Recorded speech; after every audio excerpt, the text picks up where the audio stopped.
Hello students, welcome to all of you in our today's video lecture. And now in this lecture we will discuss about HTML5 form elements. In our previous video lecture we already studied about the various types of HTML5 tags like a header, footer, a site tag, navigation tag, section tag, article tag, and so. And now in this lecture we will discuss about new various types of HTML5 tag for form elements.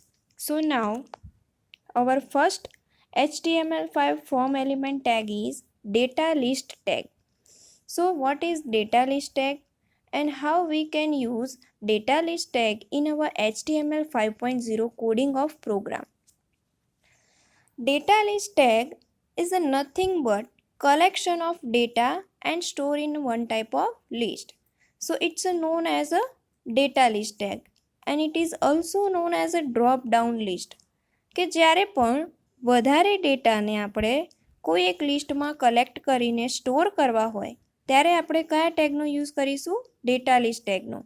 હવે જ્યારે data list tag આપણે use કરીએ છીએ તો four example તરીકે તમે ક્યારેય પણ ઓનલાઈન ફોર્મ ફિલઅપ કરતા હો અને એમાં તમને સિટી કરીને સિલેક્ટ કરવાનું કે તમે જે સિટીમાં રહો છો એ સિટીને તમે સિલેક્ટ કરો.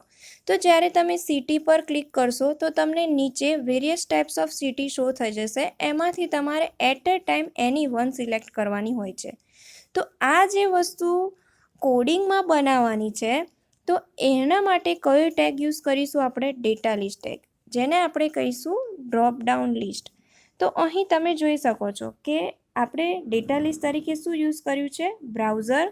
અને જેમાં કોઈ પણ વધારે મોર દેન વન ડેટાને એન્ટર કરવા માટે ઓપ્શન વેલ્યુ ટેગ યુઝ કરીશું, જેમાં Internet Explorer, Firefox, Chrome, Opera and Safari at a coding ટાઈમે ટાઈપ કરવાનું છે. બટ રન ટાઈમે જ્યારે જોશો તો તમને આઉટપુટ કઈ રીતનું શો થાય છે, જે રીતે આમાં બતાવ્યું છે એ પ્રમાણે.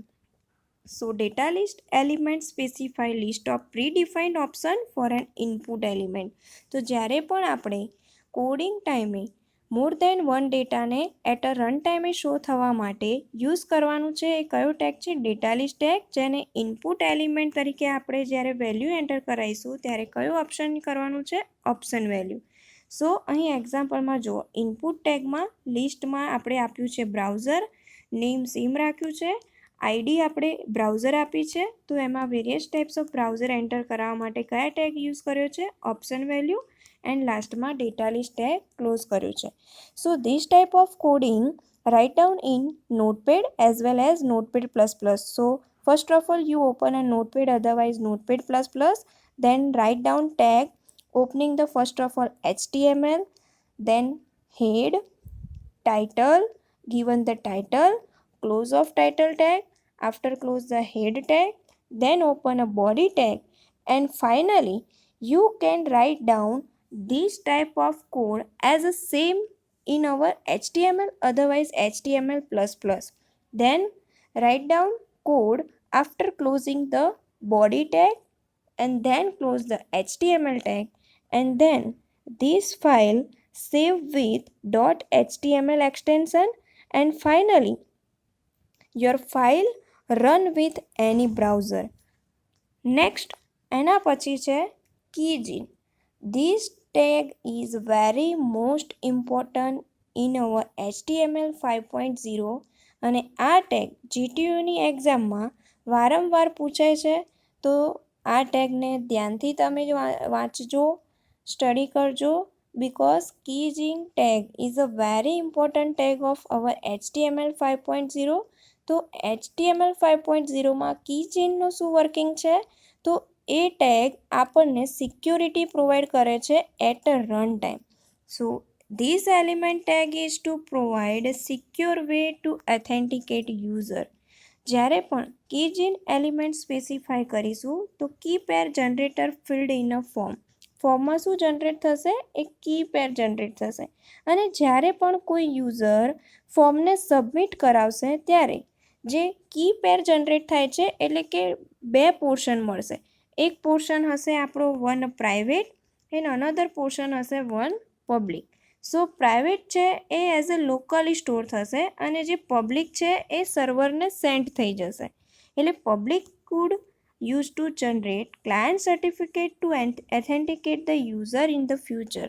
જે પબ્લિક છે જે આપણી રિક્વેસ્ટ સર્વરને મોકલે છે એ શું થઈ જશે? In future certificate to authenticate provided by keygen of HTML 5.0. For example તરીકે આપણે જોઈ લઈએ કે ફોર્મ જેમાં એક્શન તરીકે કોઈ એક ફાઇલ એક્સટેન્શન સાથે પુટઅપ કરો. એની મેથડ આપો ગેટ. જો અત્યારે તમે જે આ મેથડ યુઝ કરો છો ગેટ, એના બે ટાઈપ છે, એક ગેટ મેથડ અને એક પોસ્ટ મેથડ. જ્યારે પણ આપણે PHP સ્ટ્રક્ચર સ્ટાર્ટ કરીશું ત્યારે હું તમને ગેટ અને પોસ્ટ મેથડ વિશે ડિસ્ક્રિપ્શનમાં આપીશ આઈડિયા, એટલે વધારે તમને ખબર પડશે કે ગેટ મેથડ અને પોસ્ટ મેથડનો શું યુઝ થાય છે. અત્યારે હું તમને ઓવરવ્યૂ આપી દઉં કે જ્યારે પણ આપણે ગેટ મેથડ યુઝ કરીશું ત્યારે બાય ડિફોલ્ટ તમે જ્યારે URL આપો છો ત્યાં બધું જ આઉટપુટ શો થઈ જશે. અને જો આપણે પોસ્ટ મેથડ યુઝ કરીશું તો as a secure A private તરીકે વર્ક કરવા લાગશે. તો સેમ અહીં આપણે ગેટ મેથડ યુઝ કરી છે, યુઝર નેમ આપીને એક ડિઝાઇનિંગ માટે ઇનપુટ ટેગ યુઝ કર્યો છે, એન્ક્રિપ્શન માટે આપણે કીજીન લીધું છે જે આપણને સિક્યોરિટી પ્રોવાઈડ કરશે, અને લાસ્ટમાં બટન લીધું છે સબમિટનું અને ફોર્મને ક્લોઝ કર્યું છે.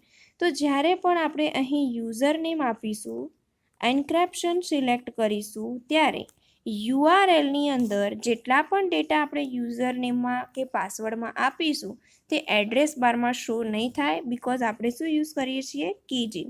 તો આ ટેગ પણ તમે એક વખત HTML કોડિંગ તરીકે નોટપેડમાં અને નોટપેડ++માં રન કરી જશો તો વધારે આઈડિયા આવશે અને તેમાં તમે આ રીતનું આઉટપુટ જોઈ શકશો.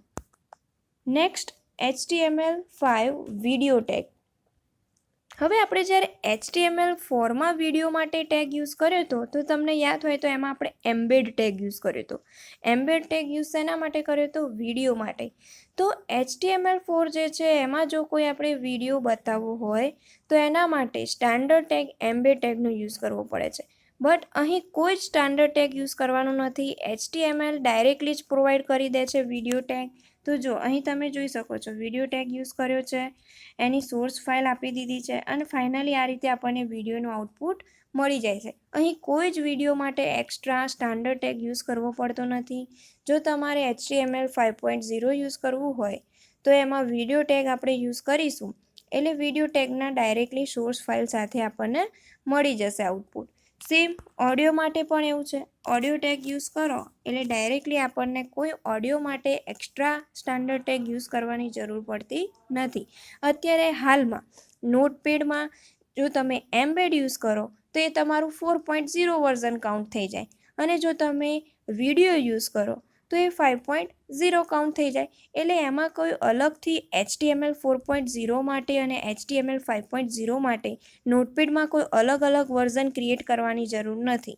પહેલાં ફીચર્સ એડવાન્સ નહોતા એટલા માટે આપણે 4.0 એઝ વર્ક કરતા હતા એમ્બેડ ટેગનો યુઝ કરીને. હવે આપણને HTML 5.0 પણ પ્રોવાઈડ થઈ ગયું છે નોટપેડ એન્ડ નોટપેડ++માં. તો હવે આપણે વિધાઉટ સ્ટાન્ડર્ડ ટેગ HTML 5.0ની ફેસિલિટી પ્રમાણે પણ ટેગ યુઝ કરી શકીએ છીએ. તો તમારા અસાઇનમેન્ટ ક્વેશ્ચન આજના લેક્ચરના જેટલા પણ આપણે ટોપિક સ્ટડી કર્યા એ પ્રમાણેના અસાઇનમેન્ટ ક્વેશ્ચન તમારી નોટબુકમાં રાઇટ ડાઉન કરી વાળજો. Okay, thank you.